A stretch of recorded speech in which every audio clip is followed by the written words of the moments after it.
What's going on? Waldrop's first. Stanifer's here. Sean McGill's here. Talking about the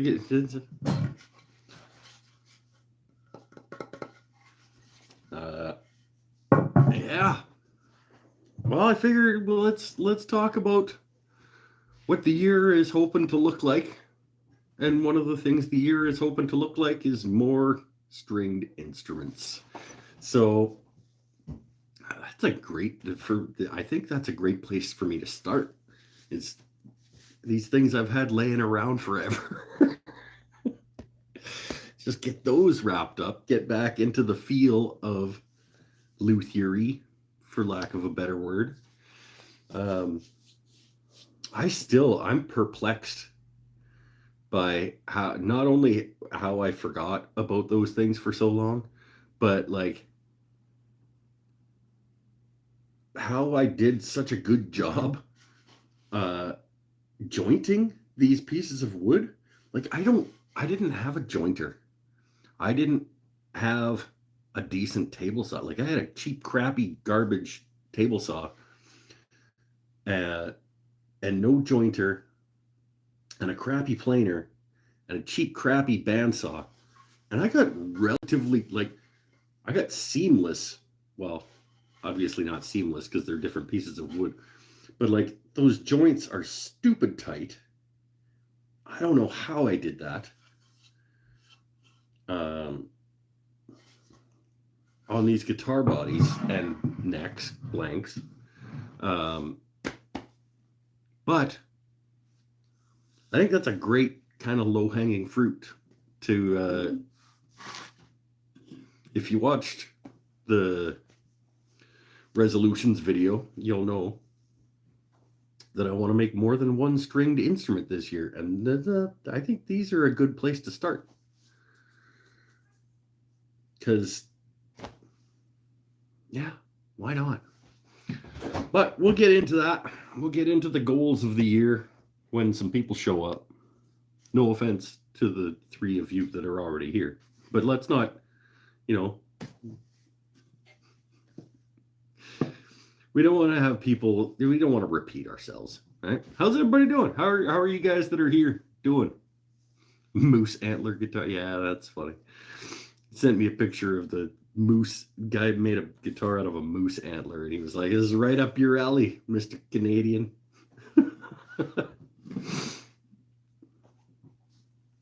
Some nice equipment, and I barely make anything worth looking at. Keep on keeping on. My resolution is to watch a Mike's Wooden Things and Stuff video in 2023. Can't keep up so far. Yeah. So what you're saying is you have not watched the resolution video.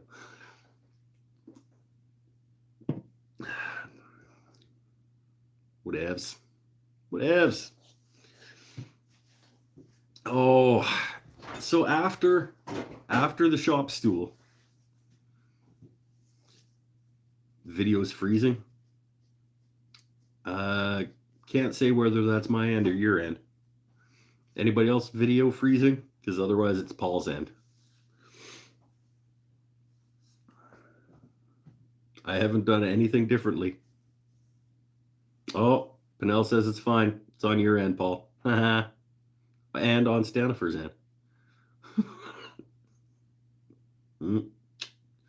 Dunno.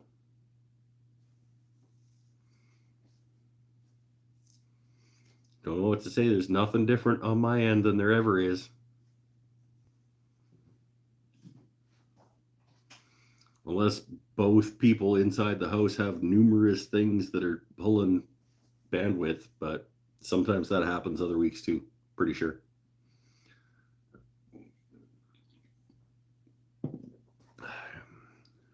Hopefully it's not too bad, or it fixes itself, or whatever.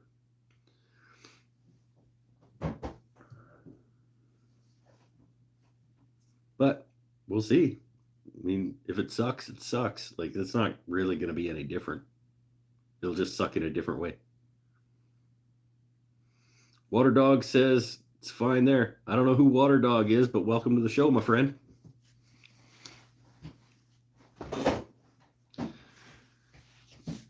New name, new 2023, and we got a new name on the first show. Love it.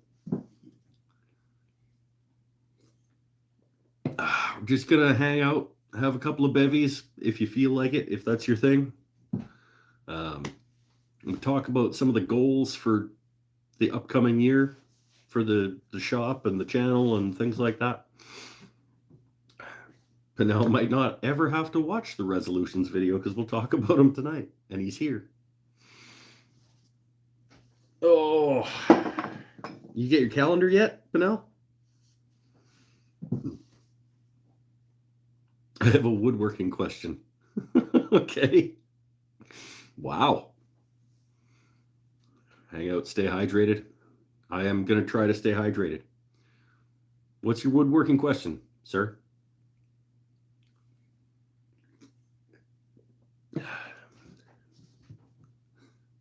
Don't come here to learn. So that's right. But we learn sometimes. Don't come here for specifically that reason. But there are some learning experiences here. Don't lie. We have an adoptive puppy. I call him Water Dog because he pees everywhere. Okay.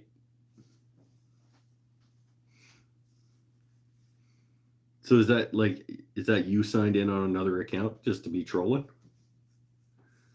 Or is that an actual another person?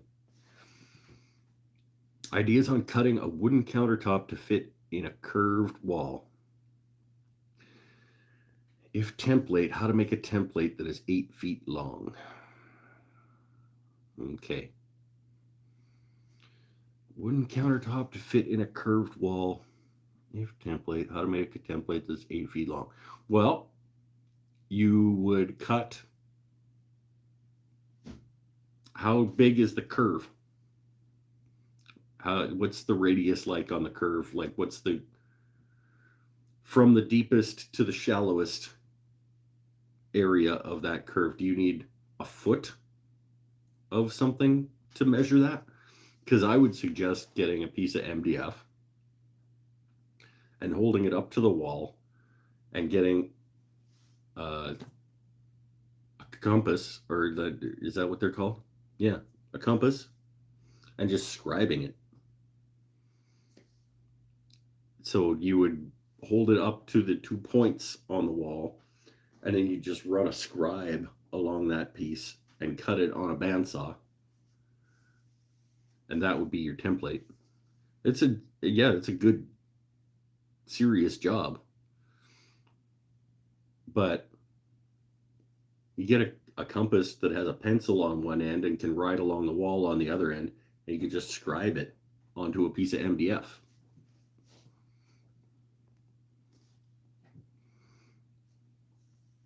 And then finesse it on an oscillating belt sander until that template fits in nice, and now you've got your template.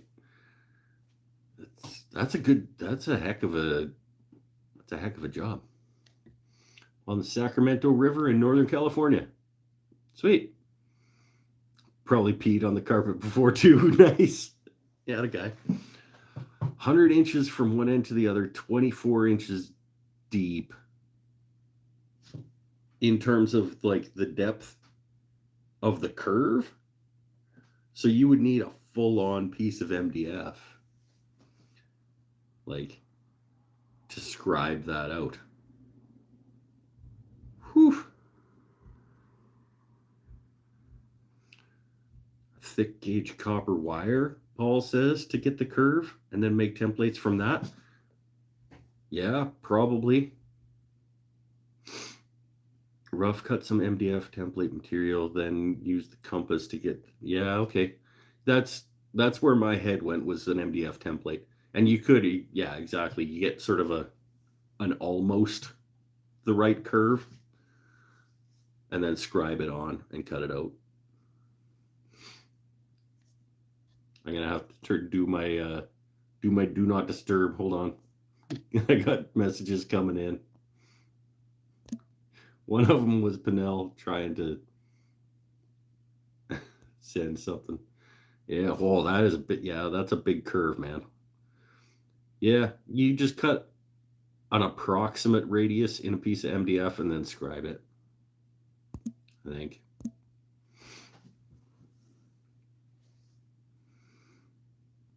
And then you don't need the big compass, right? You can just use like a regular scribing tool or a washer or something to like be in the curve. Push the MDF off the wall as close as you can. Yeah, washer and a pencil. Yep, there you go. Washer will follow the curve of the wall. That's right. A lot of unused MDF he can ship to you.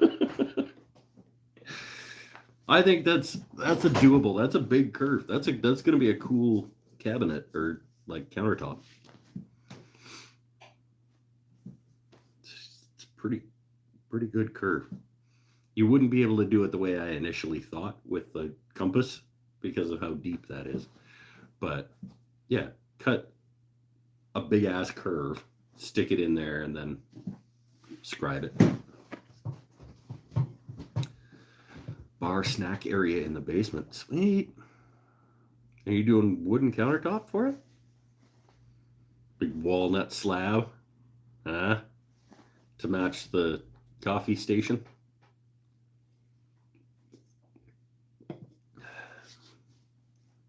Be expensive. Be cool though. Oh, welcome to 2023. We made it.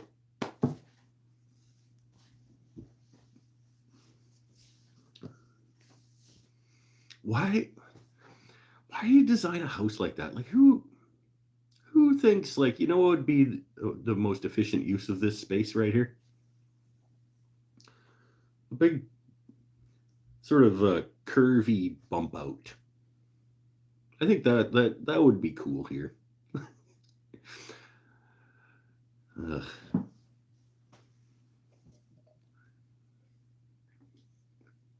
You got a few of those in your house. These weird little sort of like indent areas. I don't get it.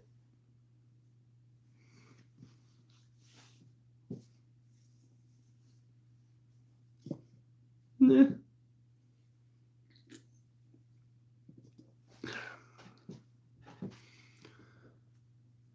All right.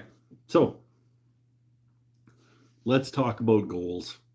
Who's got goals for the year? I agree with Stanifer. He isn't the worst this time, but I would lay down paper, tape it together, and scribe on it, make a big template. Oh, behind your curvy staircase, but I mean, still, that's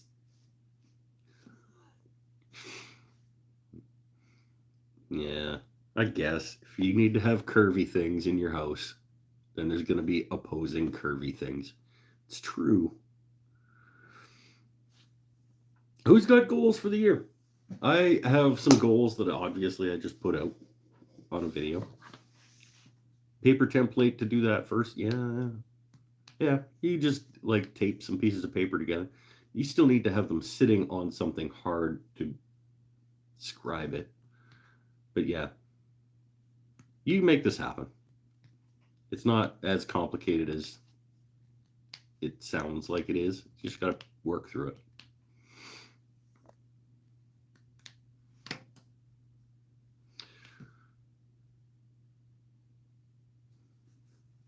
You put it on the floor. The floor is probably solid.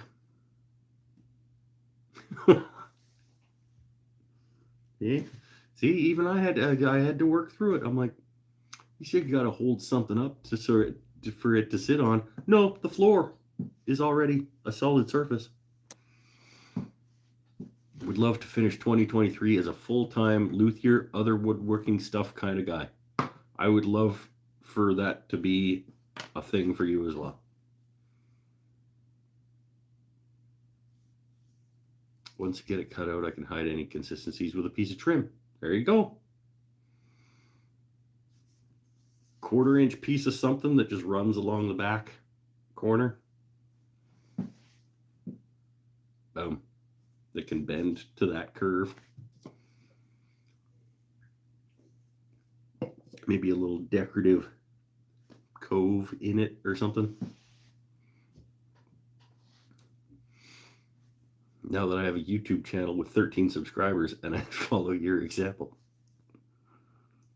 Yep, that's what you should definitely do. You should definitely follow my example about how to do this full time.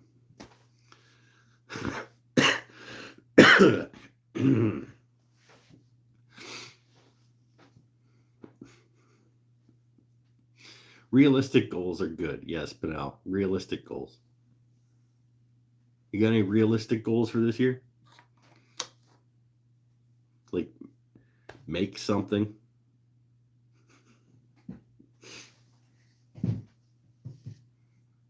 What'd you make last year? A thing? And it was basically just putting a piece of walnut on top of an IKEA cabinet.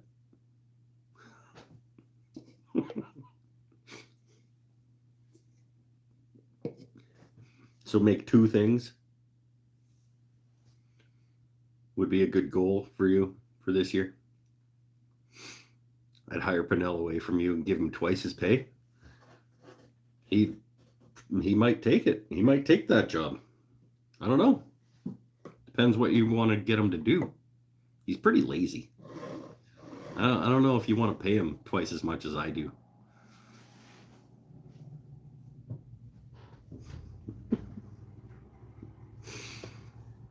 Goal 1, get Pinnell to unionize and get a better working environment.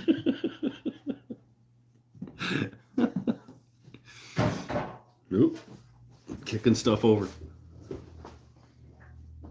My new bottle of Type Bond 2 sitting down here because that's where the heater is, and the shop doesn't get cold enough to freeze it, but I'm gonna leave it near the heater anyway, so it stays warmish. Well, not cold.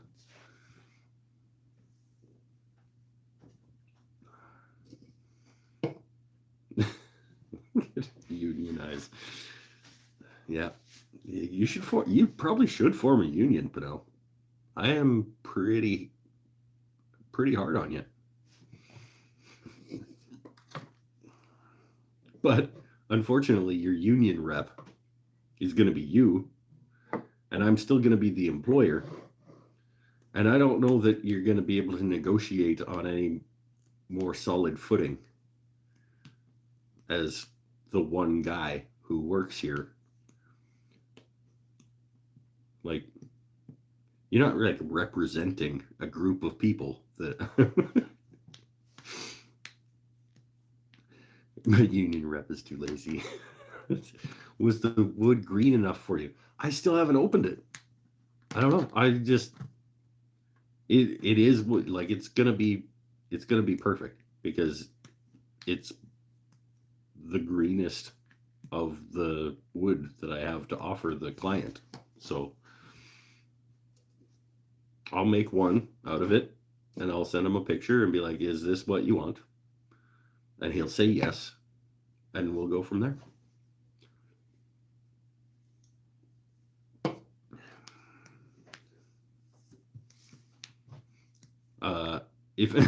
Because nobody else knows what we're talking about, I had an inquiry from a company asking if I could do pens in a green wood, or a wood that would take a green dye and put their name on them so that they could have them as like client gifts and stuff like that.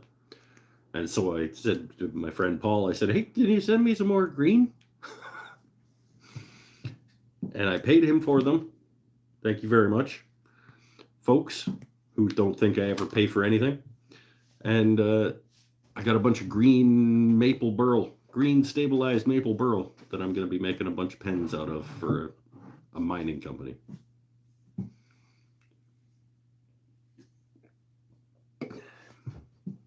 And I'm sure that they'll be fine because they didn't sound that picky.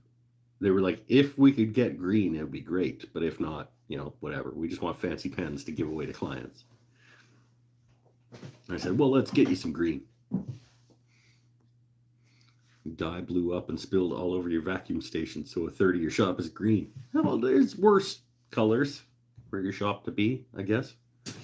This show is sponsored by Sleeman's. If only. Man, I lose money every show because of how many Sleeman I drink. I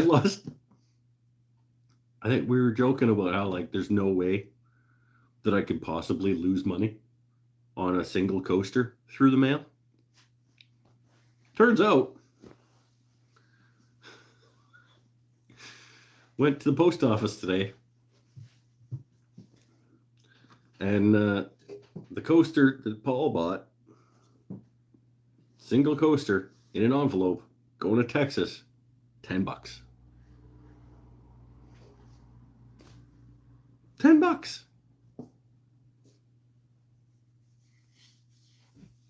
Cost me $2 to go to Ottawa. Cost me $10 to go to Texas. And if I had a compass and I drew a line, not sure which one of those is further away. But because it's the US, it's going across the border. All of a sudden, it's $10.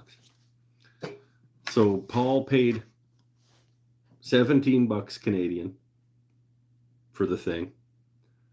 I got 13 something of it after Etsy took its cut. It cost me $5 to make the coaster. So I lost $2.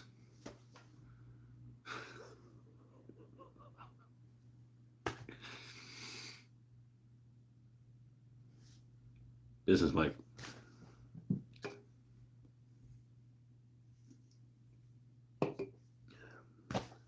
But I can't charge $30 for a coaster. You make it up in volume. That's right. If I just sell another 100 of them and to send to the States, you're only allowed to buy coasters one at a time, and only if you live in Canada.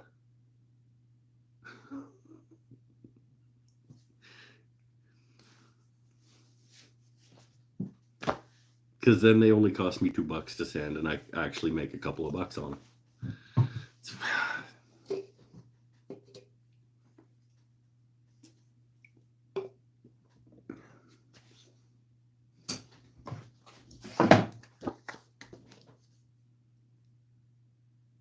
Anybody else want to help me lose money? I'm a calendar.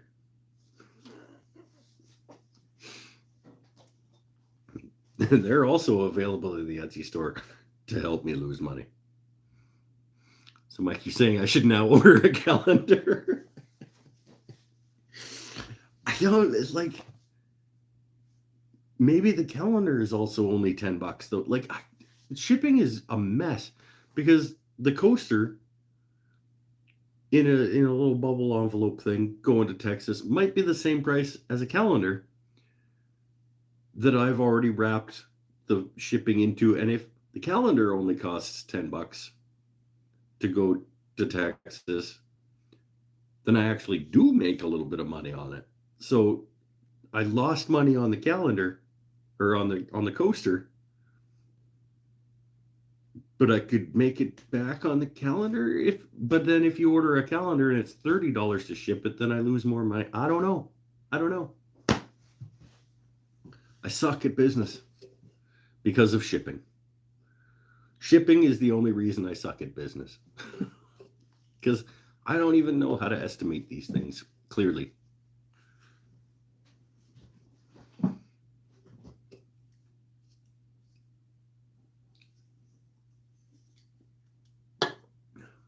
But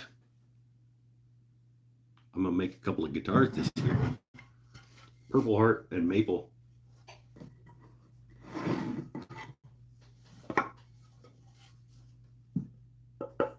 Wait, that's the wrong neck.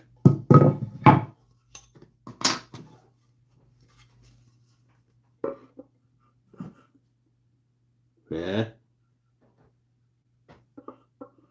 This one. Unfortunately, because I had no idea what I was doing when I started these,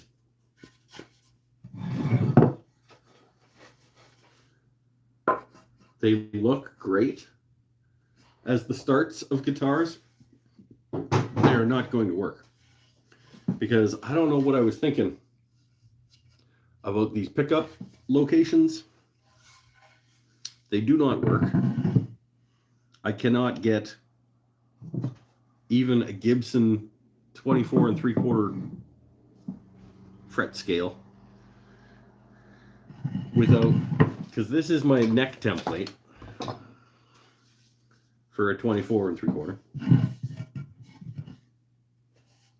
23 3/4? No, 20.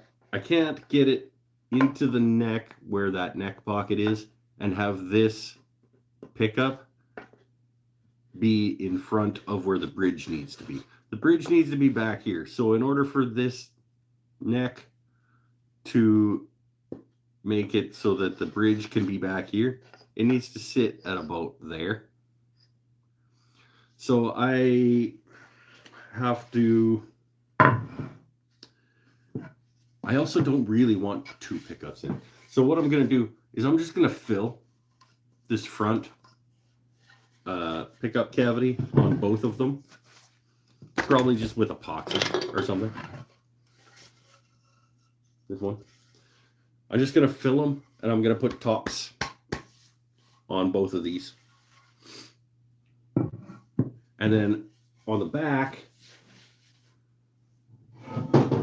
they'll still look like the super cool, like, through neck thing that they were originally designed.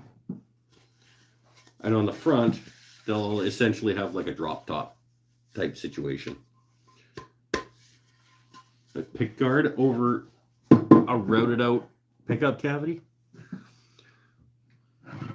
Because I also need that pickup cavity to come back into here.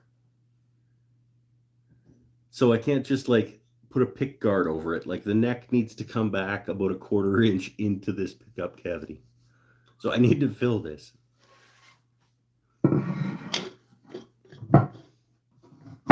It's fine. I have it kind of ironed out in my head. I'll just fill those and put a top on them. And on this one, on the Purple Heart Maple, I'm going to use like a maple burl top. And on the walnut Purple Heart Maple, I'll probably use a walnut top. And I'll fill these and then I'll reroute the neck pocket to be back where it needs to be. And then the whole top over the top of it. And then I'll have one good pickup spot. These pickup spots are not even, like, the pickup cavities are not even correct. Like, I don't know where I was even getting measurements from. Like, I'm a ways off. I'm off on every dimension.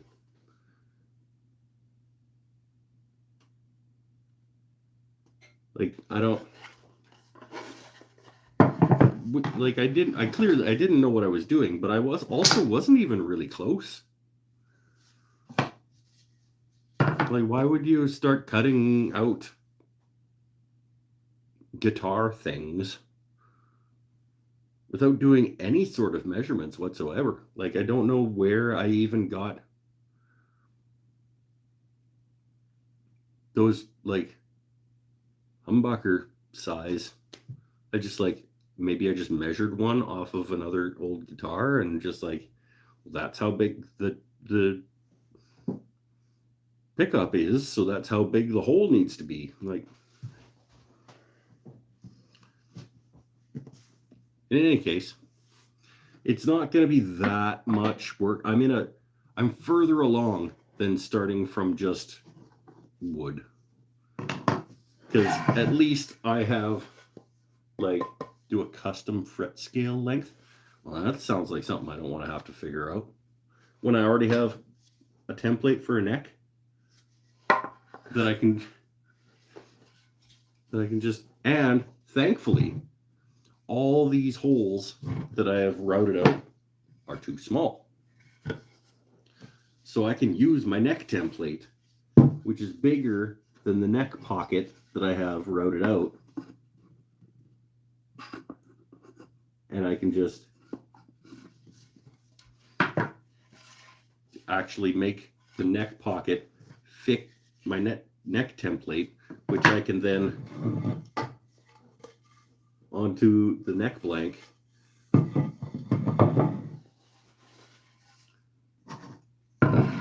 I think I have things. Took a little while before the show tonight to try to figure out, like, how do I move forward with these things. And I think filling that front pickup cavity and then routing out the neck pocket to fit my neck template and just doing a one single humbucker on both of these guitars with a top, because I also need to relieve a lot of weight, because this is hard maple and purple heart and it is heavy ass, so I can relieve some weight and put a top on and actually have it be a wearable guitar.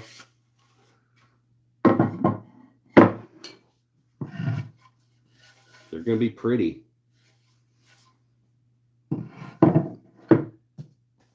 And I'm ahead of the game in terms of being started. And if I get these two just churned out real quick after the shop stool, which, by the way, I did some more work on today. I got all of the how do we, those go this way, wait, those go this way, these ones go this way, tenons go into the corner, the legs, got those all trimmed up so that they all nicely seat. So now it is in a condition where I can just start cutting curves and put a seat on it and maybe a footrest. I might turn one of these bottom rails. I might put like a footresty piece on it. Not sure yet. Beer.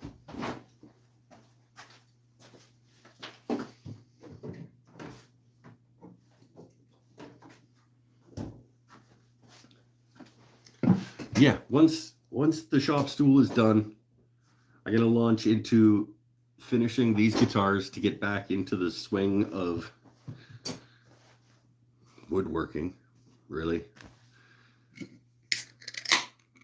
Woodworking that isn't lathe based. And then I have an idea for a cabinet for up on that wall to replace pegboard. Going into 2023, like pretty gung-ho and like ready to get some things done.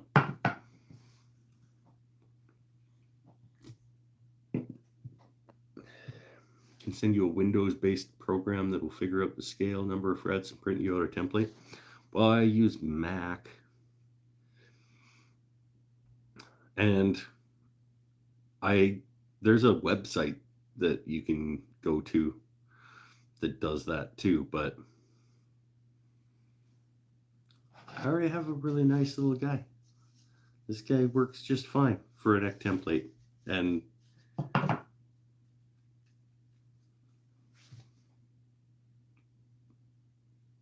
or I could just, I like my plan. Fill that front pickup cavity on both of them, reroute the neck pocket, and put a top on. With the guitar and the toaster oven to make the purple. Get right on that. Building a telly right now with a 27-inch scale length. Wow. Don't know who would ever want that. Somebody obviously wants that, or you wouldn't make it. Probably custom order. I can't imagine you'd be making that hoping that somebody's going to buy it. Seems like a weird thing to make, to just be like, I think somebody will probably buy a 27-inch scale length Telecaster. I'm going to put a bunch of time into making one of those.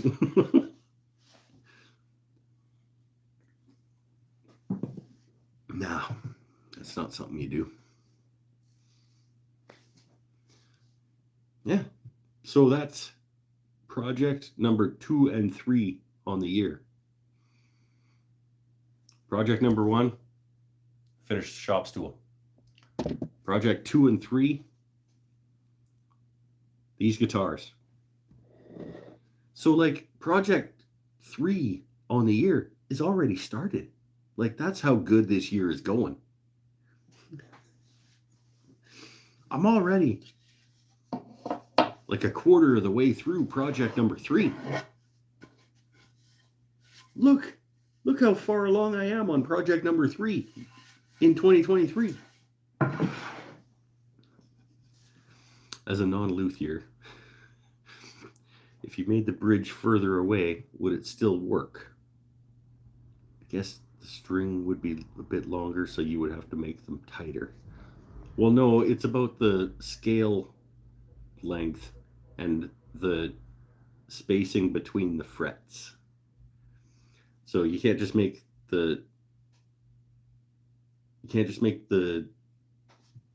between the nut and the bridge longer and then tighten the strings more, because it's the spacing in between the frets that creates the notes.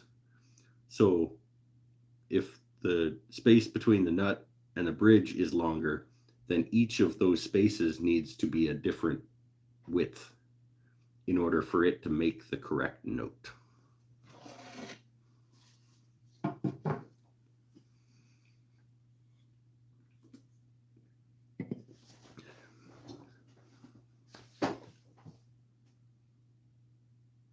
Right. Okay. Yeah. Hopefully that obviously the explanation worked. In my head, I was like, is this explaining this? But yeah, in order for something to be a D, when you press down the string, that distance to the bridge needs to be the right length.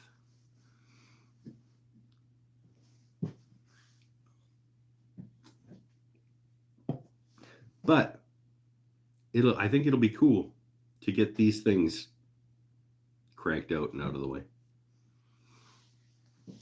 If you did that, the further up the neck you went, the further out of tune it would be.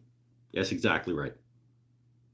So, and that's what intonation is.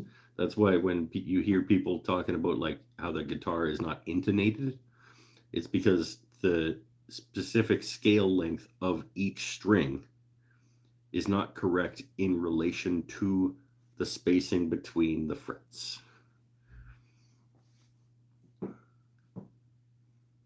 Tops, inlays, and pickguards hide a multitude of sins. Yeah, that's right. They're gonna hide a multitude of. Well, they're gonna hide a big ass hole in the top of this guitar that I'm probably just gonna fill with epoxy. Backham's back. How you doing, my friend?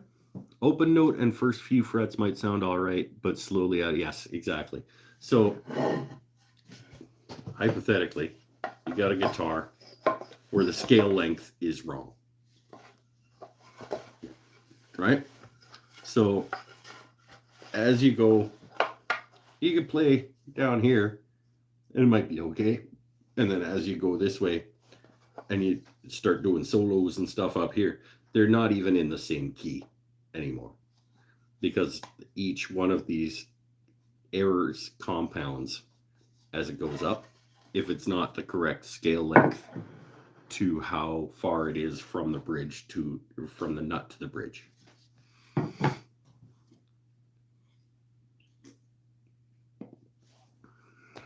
looks hot. Yeah, they're gonna be cool. I got 2 of them. I got walnut, purple heart, maple, and I got all kinds of. I got purple heart, maple, purple heart, maple.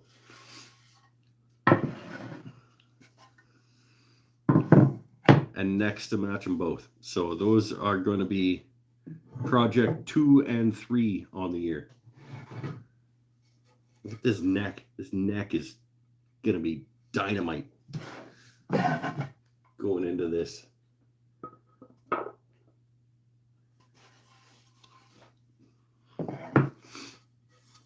But it's so heavy. I have to figure out some light or some weight relief under the top. I don't know. Maybe another like semi-hollow body F-hole thing up in here.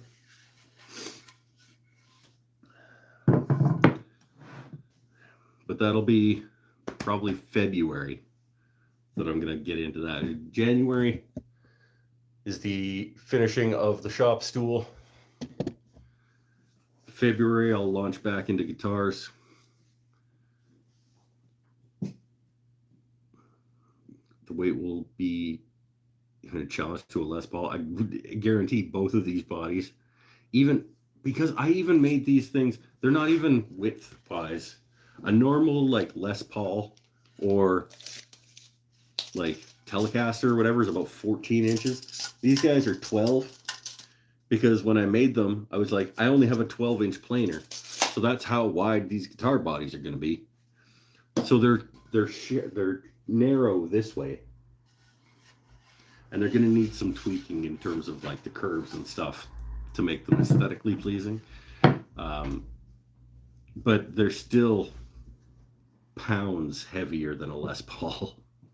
Like numerous pounds heavier. So they're going to get weight relieved and drop topped. And I'm excited about, Fearsome Warrior's back. Matt, I think. I'm excited about every project on my lost list. The sad reality is it takes a long time to get through them. Splayed Legs Saw Bench is one that I've been excited, but trouble starting. A long list. Okay, cool. Excited about every project on the list is a good place to be. Do you have them like set in terms of priorities? So like this one first, this one second, or is it just like whichever one you feel like next? Because I didn't have a priority this year in terms of my list. I was like, I want to improve the shop lighting. I want to make some more instruments than I did last year. I want to be better at cleaning, but like there's no like priority list like 1, 2, 3.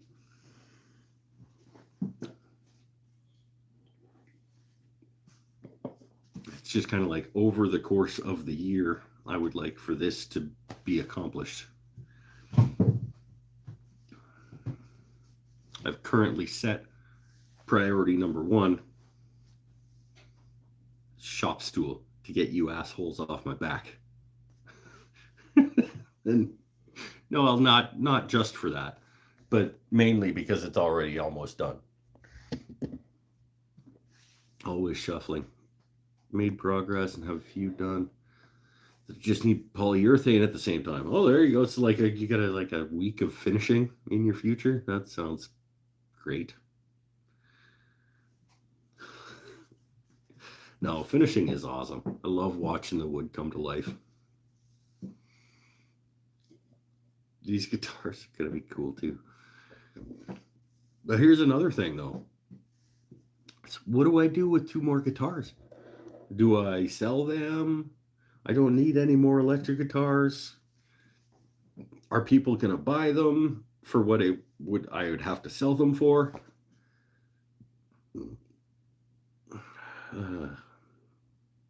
Whatever. I have to finish them. They're just sitting here looking like they are supposed to be guitars. So I have to finish them.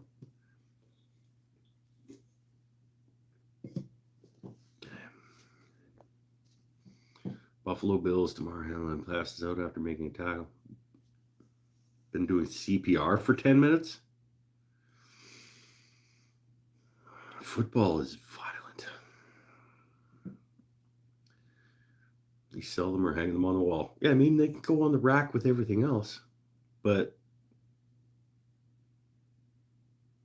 I don't know. They have to get done. Like, I can't have these pieces of wood not turning into guitars.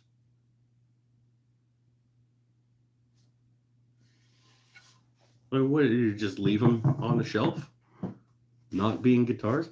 Like, and it's not just those pieces of wood, it's like these pieces of wood too that go with them. Like, this thing absolutely needs to become a guitar. I don't know where it goes or who ends up playing it or whatever. It doesn't matter. It still needs to exist in the world. You could always paint one if you hate it. It's true. It's true. Just one of my resolutions was make more art this year.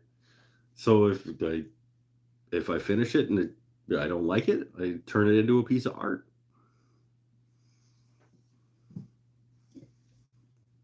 Nothing wrong with that. I mean, hell, some people would say that my guitars are just art anyway because I don't play them. I played a couple of my 9 guitars, so the rest of them are just art on a rack. Guitar-shaped cutting boards, immune to bad scale length. This is true. But they also probably shouldn't have metal frets in them if they're going to be cutting boards. I think, worst case scenario, I finish them off and I auction them for charity or something. Because at this point, they're going to cost me time and money to finish. But this is Business Mike, #Business Mike again. I finished these things off. The wood has all been paid for 5 years ago. So it might as well be zero, right? So now it's just time and pickups and stuff. The sunk cost fallacy. That's right. Because these are free. It's probably this, I don't know, this 8-quarter walnut and Purple Heart and maple with an 8-quarter Purple Heart maple neck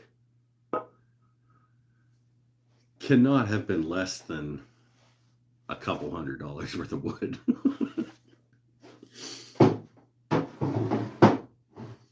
But I forgot about it, so it's free.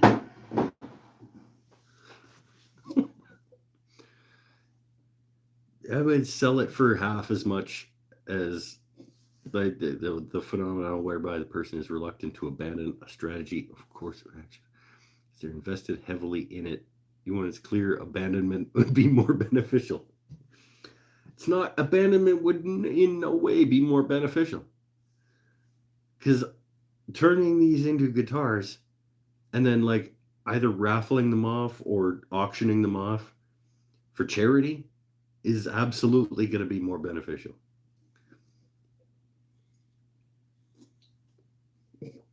And if I sell them for half and half, I can give them to the local hospital foundation and I can sell them to them for what it costs and then have the starting bid at a golf tournament start there and they can make whatever else on top of that.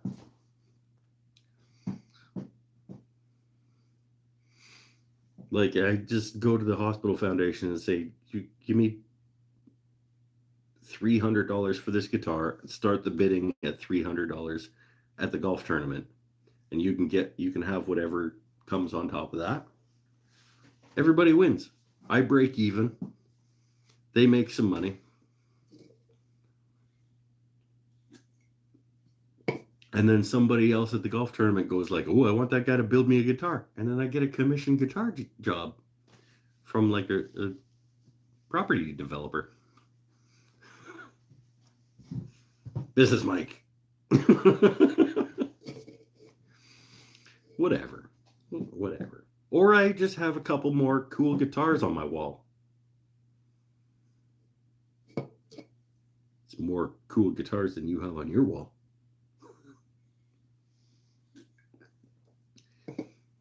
Or maybe they sound awesome and I use them on my song that I'm going to release this year, which was part of my resolutions. If you would have watched that video, Pinnell,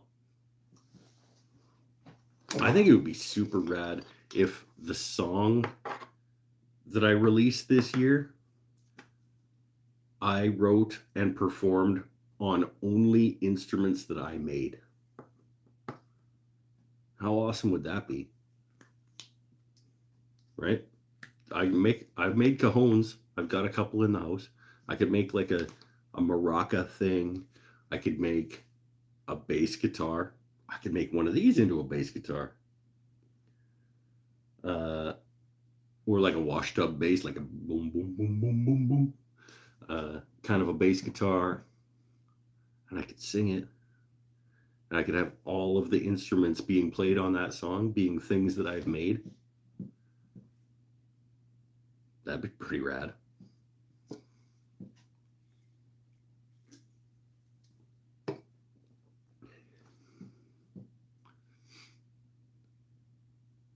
Yeah. Lots of year in front of us. Who knows? Who knows what this year's going to hold? None of us could have seen what 2020 was going to hold at the beginning of it. So who knows? I'm going to have fun with this year, I think. I'm in a good place, like emotionally, in terms of the shop and the channel and the life. Like, I think I'm in a pretty good headspace about like where things are, despite how it sounds sometimes when I start complaining about shit on this show. I'm pretty happy. And I've got some pretty good energy heading into this year, I think, in terms of like what I'd like to see happen and what I'd like to accomplish.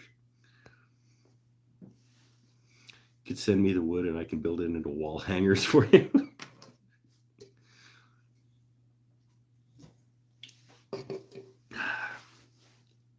Can make my own wall hangers. Thank you very much. No, it's good. I think I'm in a good place. I gotta get some shop lighting situation. Pinnell and I have been talking about shop lights. He's got a good set of shop lights. And I think that's probably where I'm going to go to. I'm going to go with the LED Beretta. I don't know what they are. Like 64 linear feet of LED lights for like $190 would be a heck of an upgrade. Because right now I have 16 feet of T8 fluorescence. So 64 feet of LED for like $190. Sounds like a pretty good idea. So that's pretty much where I'm at in terms of that idea. But I just don't know if it's going to be super intense and still have that cast shadow stuff, or if it's going to be diffuse enough that I'm not. Because I hate when I'm looking at something and I have to go like this with my head to let the light go by. So hopefully having a ton of ceiling light will avoid that. He's got a link in case you want to go look at it, what we were talking about. And I could go 4 in this section and 2 more in that section on the, because I've got this thing in the middle of my garage. But I could go 4 I could go 4 up there where those two are, except I would go them this way. And then 2 more on that side of the big thing.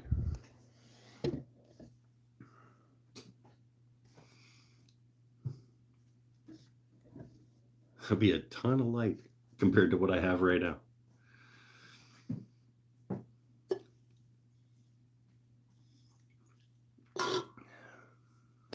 6 8-foot LED fixtures, yeah. Seeing the change when I screwed in those 20 US 3 cob lights was crazy. Such different, yeah. The lights, I think, will make a big difference. I don't know. I'll just do it and find out. So there's a 0% chance it's going to be worse, and a 90% chance it'll be better. So just do that. Here.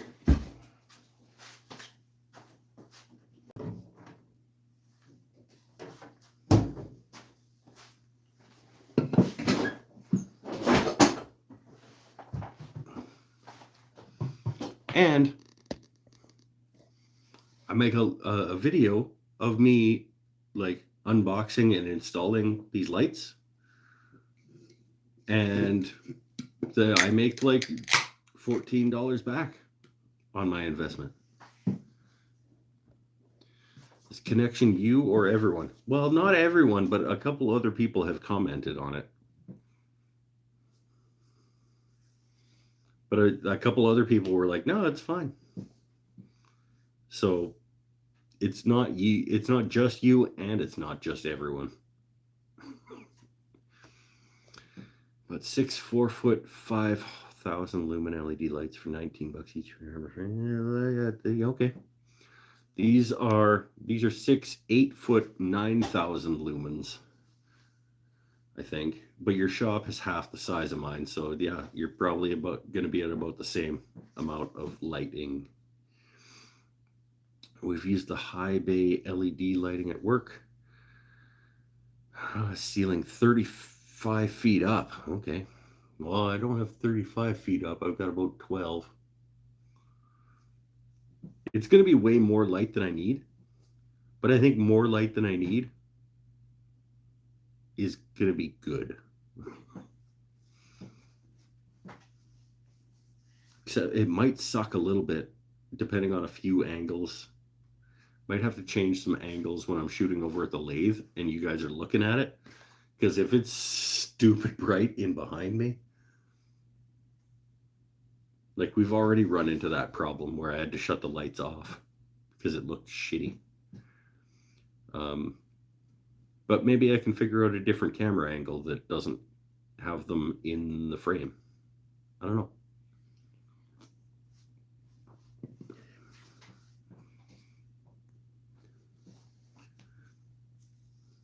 Or maybe I don't use them all. Maybe I only use the ones. Maybe I just use these 4 and keep the other 2 for something else.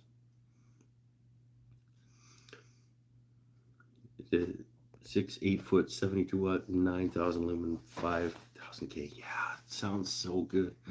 Sounds like exactly what I want in here. Honestly, it sounds exactly like what I want.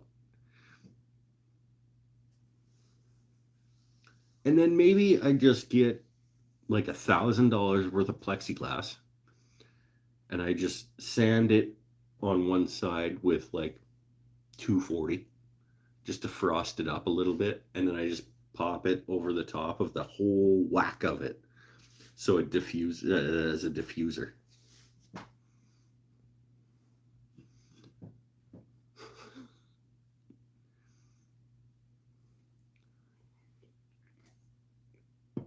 Is it down to $170 right now? Ooh. Maybe I'll buy it tomorrow. Rigged an electrical socket in your ceiling. Hold on. I want to go back to Sean. Light bouncing off walls accounts for a large amount of light. I know. I want to get rid of the seafoam green so badly. The shop with its seafoam green walls and ceiling, in fact. I just want to paint it all white, but there's so much work to take everything out and paint all the walls white and then put everything back. But it would be so worth it. But I need to like rent something.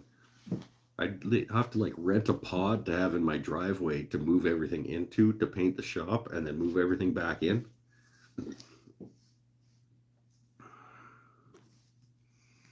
Okay, now back to Paul. Rigged an electrical socket in my ceiling that I plugged them into. It's controlled by a light switch. I have one of those.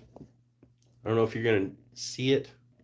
I have a socket right there, and I have in where that 2-prong light is a light bulb socket that I have an adapter that has outlets, I guess, on it. So that's what I'm thinking. If I just use that stuff, I go 2 banks on either side of it. That's a lot more light than I currently have. And then over on this side, where I have no light currently, I could do 2 more tubes and just run a cord down the wall to an outlet, to a plug.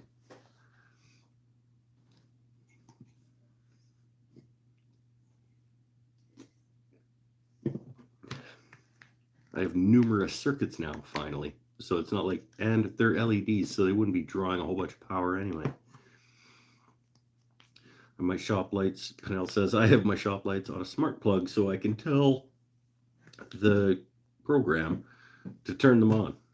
Kept the normal ceiling lights as is for when I go out to the shop to get a screwdriver. Yeah, but I figure plugging them into the socket with the lights that matches the light switch on the wall, for me, is probably better.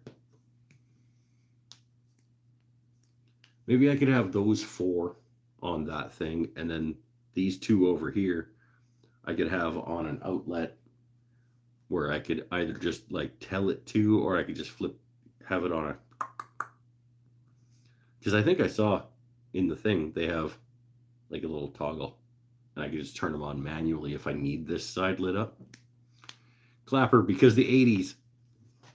See? We could do that too. Walk out to the shop, and then on every video I could start by walking out to the shop and being like, and the lights come on. Hey everybody, welcome back to Mike's Wooden Things and Stuff.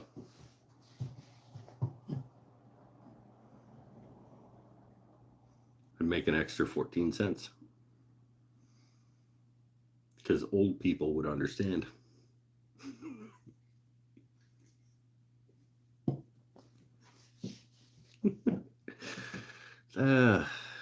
Old people. Just clapped and turned Paul's lights off. No, I think I turned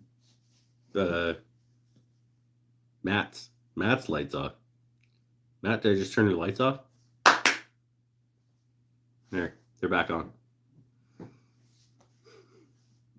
But he's probably under headphones. Remember, Pennell, when I was trying to make your Alexa turn your lights off? And you were like, no, headphones. Womp, womp.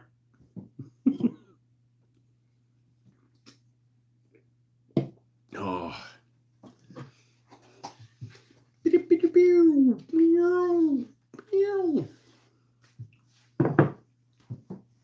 Purple heart guitar.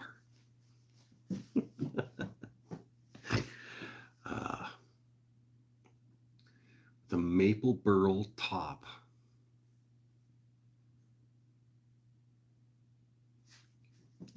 I think it's going to be good. Buy a couple more pickups. I have tons of tuners and probably need some more potentiometers. Probably have enough bridges.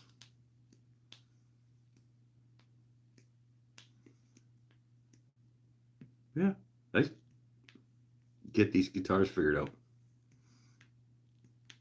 Hey, Mike, are you still planning on making the cello? I think you probably mean cello. Planning on? You've met me, right? Planning on. I'm still hoping to. Let's put it that way. I want to get these ones out of my storage situation because these things have just been sitting around for like 5 years. And I think that's the low-hanging fruit of instruments in terms of just like, let's get these ones done and out of the way to get back into the rhythm of making musical instruments. And then cello is a goal, but we'll have to see how the year goes. The answer, I guess, is yes. I do still plan to make the cello. I'm just not sure if it fits into the ambition that is. Yes, it does. It still fits into the ambition that is 2023, but I do want to do some shop upgrades and cabinet work and some other stuff. But I think it is absolutely still a goal. Just not sure about this year. You get a multi-distorted fret neck made. Would that overcome your scale length issue? So like basically you're asking if I went to Tyler and said, hey, can you put in a whack of frets into this neck? It's not a scale length issue. It's like the front pickup cavity is too close to the front of the body. Like I can't even get a pickup surround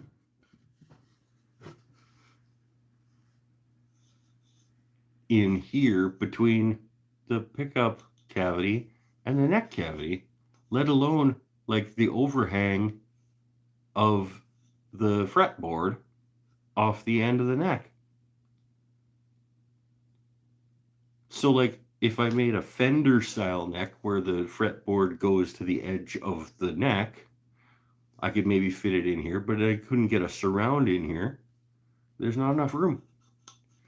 Like it's just, it was shit work done by somebody who didn't know what they were doing early. So I'm just going to fill that and put a top on these. It's fine. It'll all work out.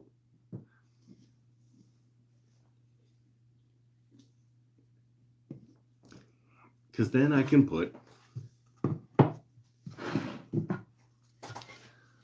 my neck,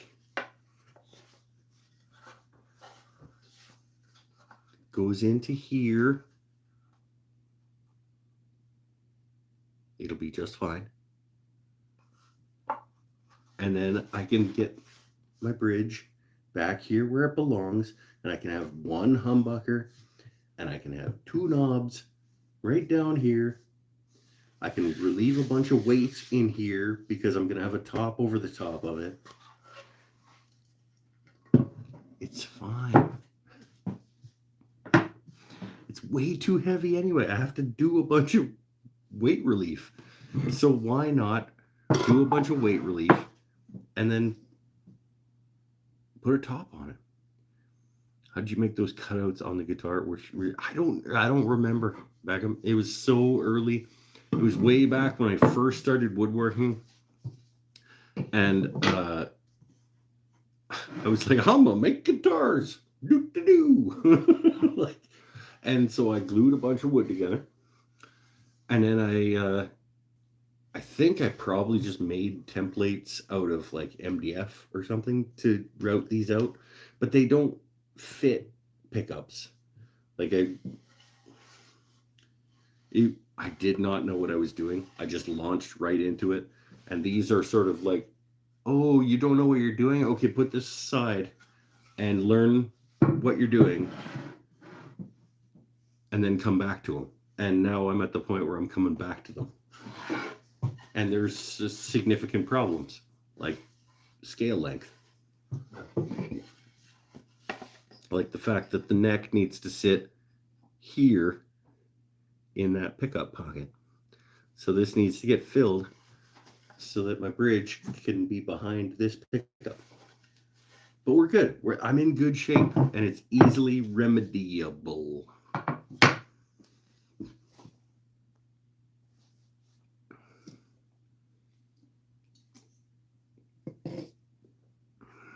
That guitar body looks really good, real sharp. Which one? I go back and forth on which one I think looks better. But they'll both be cool when they're done.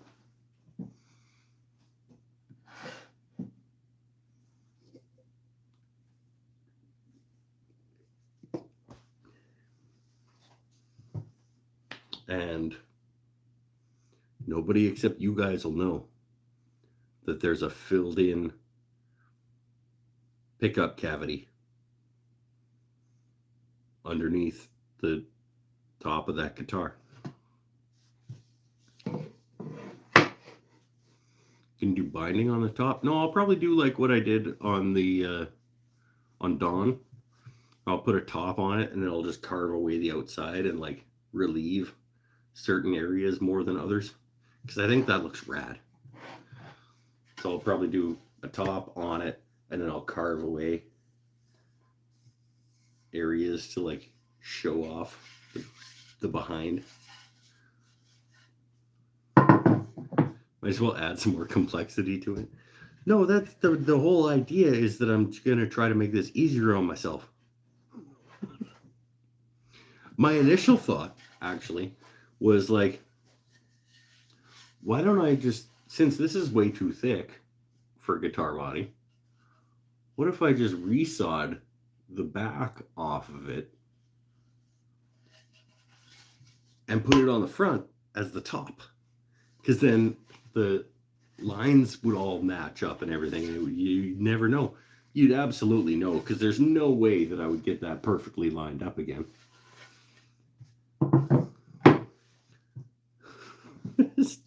Zero chance that I'm going to get, if I resawed the back half inch off this thing and tried to make it a top, that I would get those lines to match up. Nope.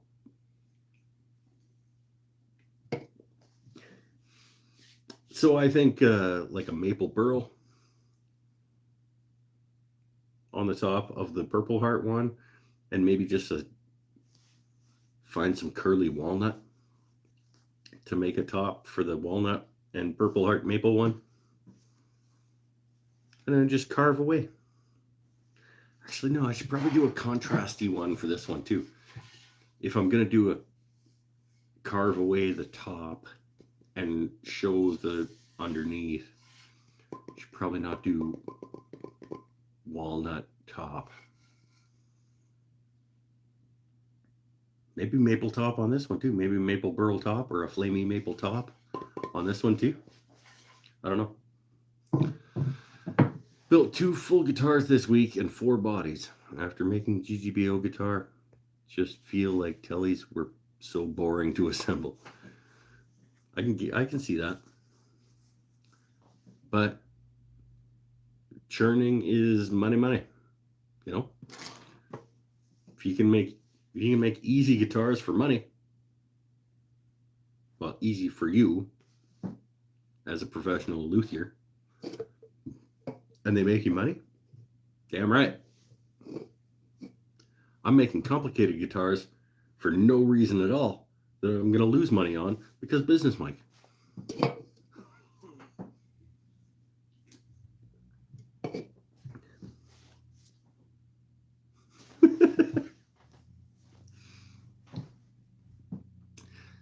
Be fine. I'll auction them off for charity. Whatever. Do some good for the world.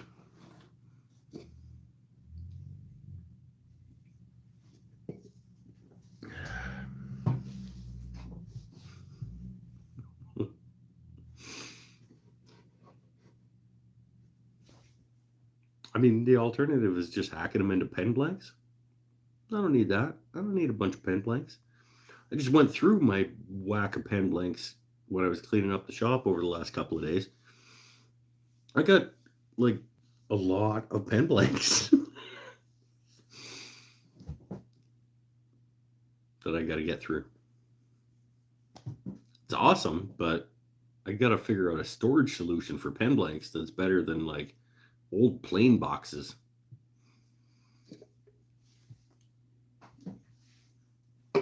Right here.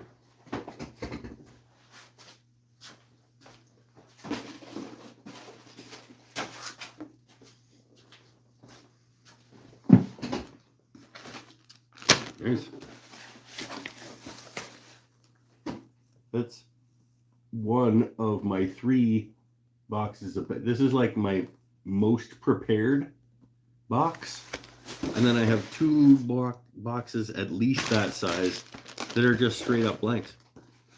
And this one also has all of my like Paul Waldrop stabilized stuff that I haven't dug into yet, other than. And then I have another box of Paul Waldrop stabilized stuff in the house that's for a specific job.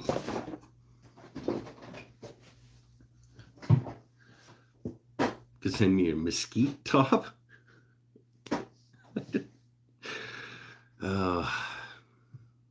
I have. Have I showed you guys the piece of maple burl that I have?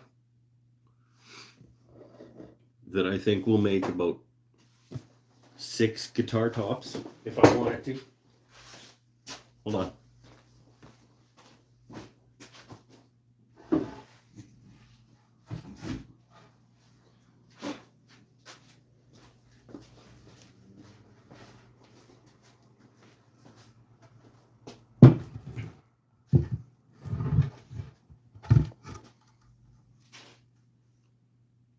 This is my giant piece of maple burl that I think I can get a fair number of guitar tops out of, which is the plan.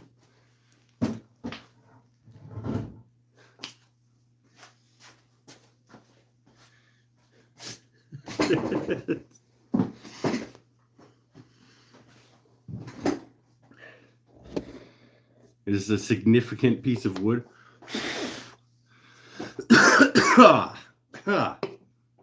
Excuse me. Hey, Brickhouse is back. What up, my friend? We're just talking about the upcoming guitars.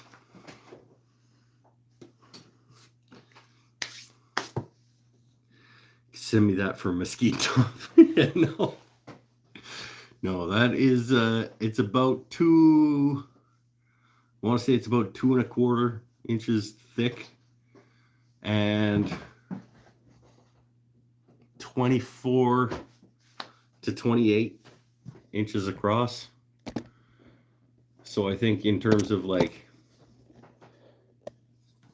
book match guitar tops, I can get at least 4 out of it.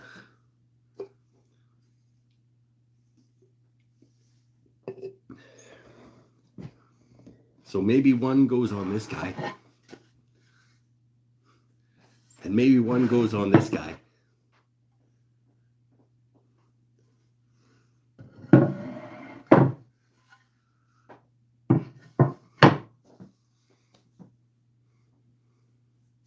We'll see. I don't know. This year's still up in the air, other than the resolutions that I just put out on video. The specifics of them. The specifics of those resolutions have yet to be determined.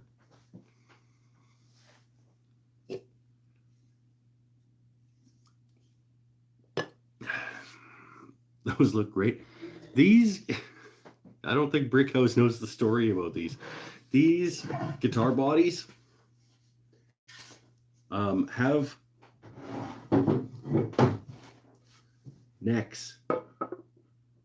neck blanks that go with them. And They are from way back when I started woodworking and didn't have a damn clue what I was doing, but I was like, I'm gonna make guitars, do. And like, I just started gluing pieces of wood together. And I decided to just like, I'm gonna start making guitars. So this is the neck blank for the Purple Heart Maple guy. And then I forgot about them. I was like, dude, you don't know what you're doing. You're not qualified. Put this shit away. Learn some skills and come back to it. And so I did. I put them away. And then, like, was it earlier this year? Somebody remind me. But I was like cleaning up my back room. And I found them. And I was like, oh, damn, I forgot that I did this. I forgot that I started guitars before I knew what I was doing and put them away. So this year, I'm going to finish them and actually make them into guitars. Was it last year? I mean, like, was it 22 or 21 that I found them in my... This is full-on Purple Heart and Maple neck blank for a guitar. And I found them in my stash of stuff. I was like, oh, I forgot I was going to make guitars out of these before I knew how to make guitars. So this year, I'm going to finish those. And those are projects number 2 and 3 after I finish the shop stool.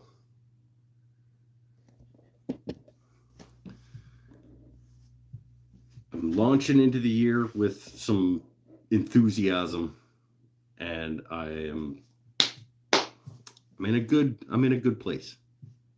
2022, so it was last year. Okay. So last year I found these things in my storage and was like, what?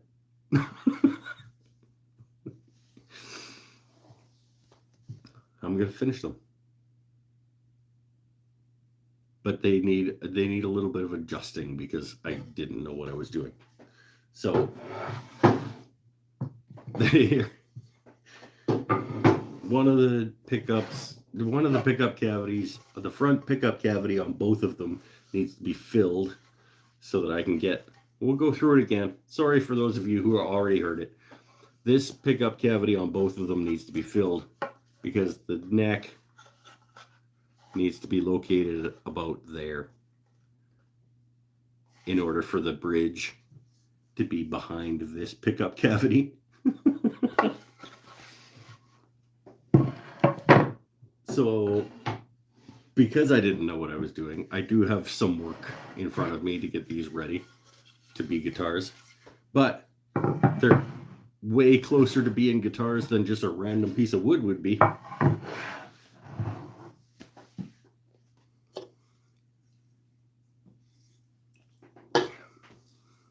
So, that's probably February.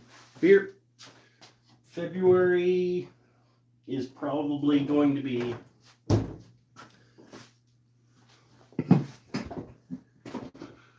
the creation of 2 semi-hollow body Les Paul style guitars. Probably February, March, April. Let's be honest.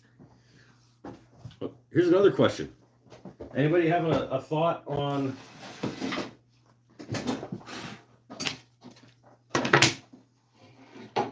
does anybody have an opinion on fretboards on guitars? Because I have many. Well, I have a few of these like rosewood guys.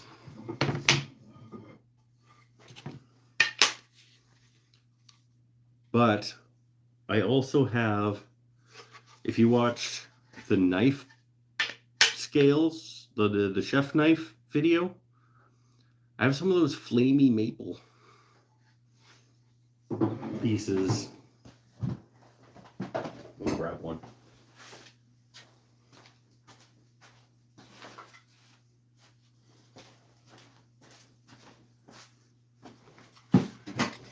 some pieces like this. It could be fretboards. Does anybody have a preference on maple versus rosewood fretboard for these guitars? I mean, we're not anywhere near that point yet, but like, what are your initial thoughts? I don't care for maple fretboards myself. I think they look dingy and grungy really quickly. It's hard to keep a maple fretboard looking awesome.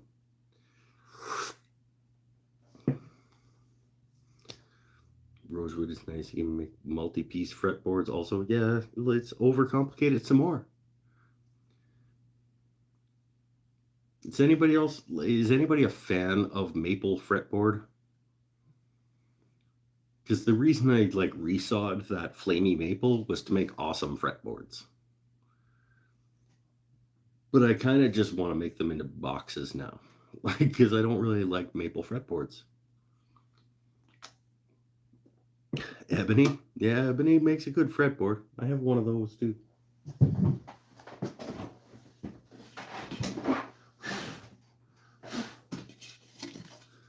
I have one piece of ebony that could be a fretboard.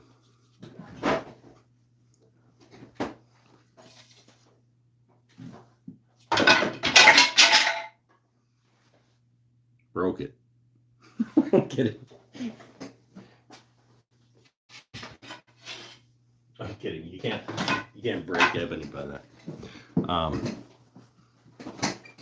have one ebony fretboard and about 3 of the rosewood guys and a few of the flamey maple ones. I don't know. Maybe we'll just wait and see like what things are starting to look like when I start to get into it. I want to make guitars, but there are a lot of physics and mechanics in the necks. They need to be strong enough to support the string tension over a long time. These are true things, but wood is way stronger than we think it is. Wood, the strength of wood, especially when you orient it properly, is way stronger than you think it is. This maple and purple heart neck blank that I made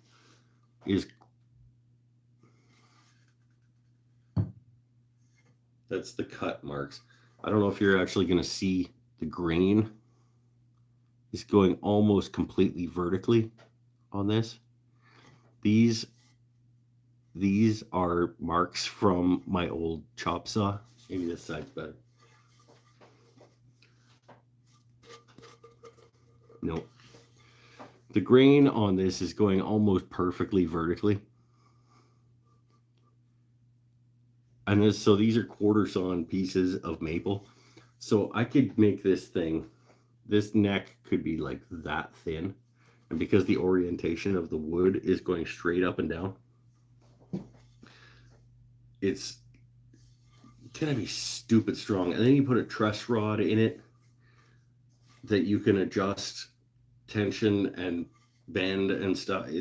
It's not as daunting. It's like, yes, it's absolutely daunting. Don't get me wrong, but wood is stronger than you think it is.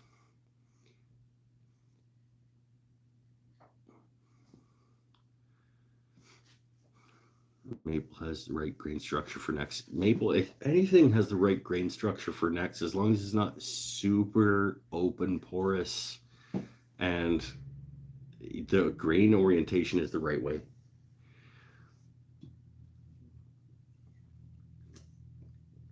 I wouldn't use flat sawn oak for a guitar neck, but there aren't too many woods that I wouldn't laminate together in the right orientation to make a guitar neck. Especially when you put truss rods in it, and you can reinforce them with like carbon fiber rods. There's lots of ways you can go about making them stronger. Maybe we'll try it someday. Tonight I made a yo-yo, so guitars are next level. Hey, I've never made a yo-yo, so yo-yos are next level. To me, yo-yos are next level, man. I've never made one of those. That sounds like a big, huge hassle that is going to be super complicated. First Telecasters were totally fine, right?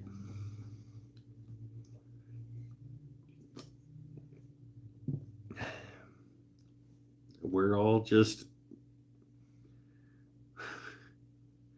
you just make stuff. Make stuff. If it doesn't work, it doesn't work. Make another one. I found this piece when I was cleaning up the shop. Here we go. Check it out. Okay, so hearkening back again to back before I knew what I was doing or anything about anything. When I was cleaning up the shop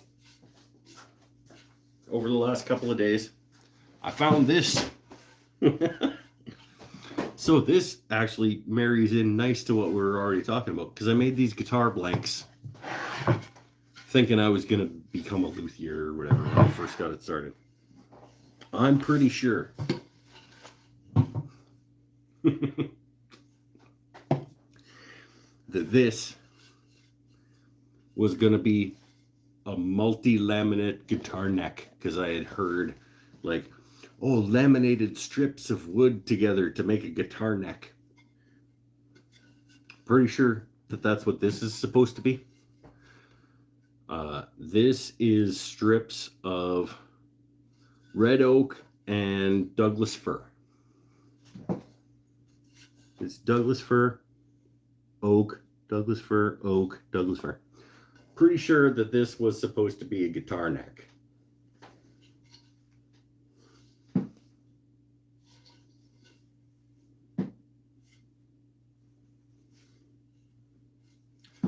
This will never be a guitar neck. But that's another example of like when you don't know what you're doing, everything is good. I probably was really happy with this as like a potential guitar neck one day.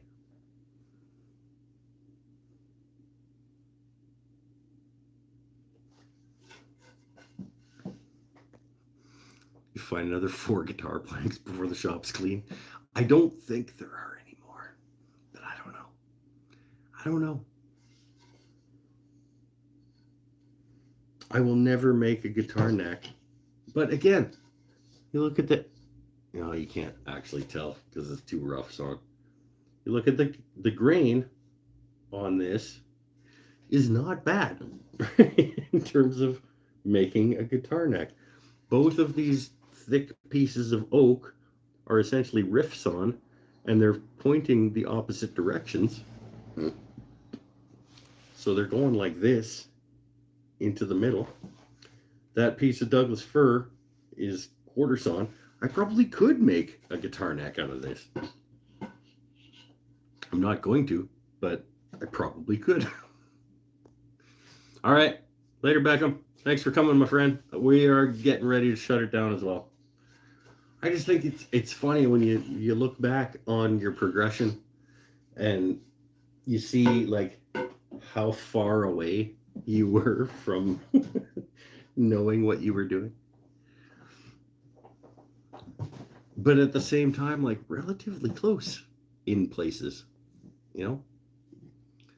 We're all just making stuff to be making stuff. So if you have to be okay with where you're at and what you're making and getting better, putting one foot in front of the other.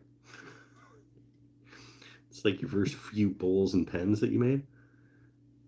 Yeah.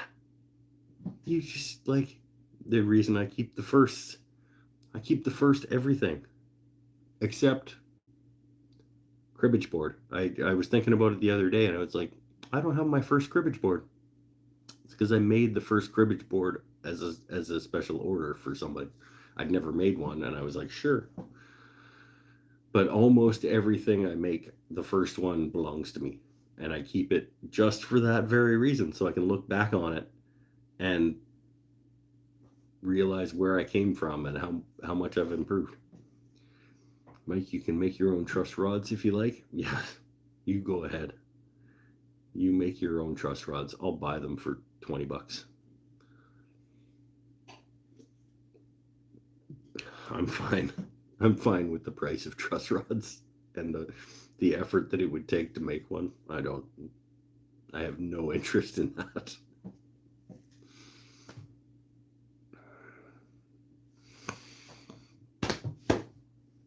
All right. Good talk, everybody. Anybody else got anything they want to talk about? What do you guys, does anybody have goals they want to talk about for this year so that they can put them out into the world and we can hold them accountable?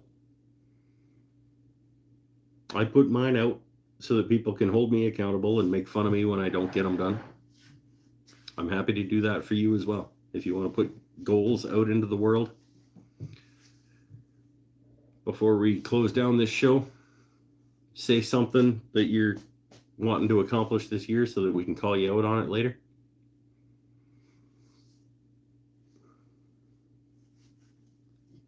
Benel wants to make 2 things this year, which is cool. That'll be an improvement over last year.